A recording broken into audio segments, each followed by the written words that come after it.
Guys, the best beginning of 2025 kina Sharon Cunita at Casey Concepcion. Bungad pa lang ng taon ay napakaganda na para sa kanilang pamilya. Dahil nga napag-alaman naman natin talaga na sinabi ni Sharon Cunita na strange na sa kanya si Casey Concepcion kung ilang taon na.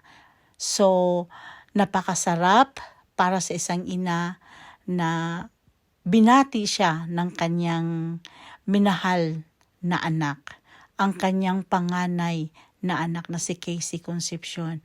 At napakasarap naman talagang basahin ang mensahe ni Casey Concepcion para sa kanyang ina. At isa pa guys,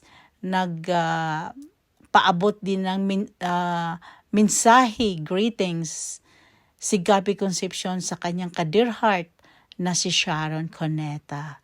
So guys, Gabby Concepcion, Sharon Cunita, Casey Concepcion ay bati-bati na sila.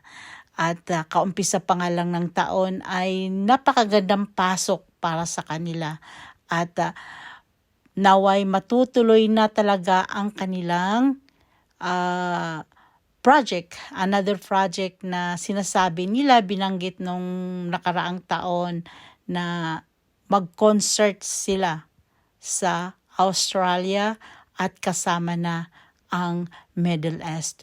We are hoping and praying na tuloy-tuloy na smooth at maganda ang relasyon ng mag-ina at wala na naway problema sa kanilang mag-ina.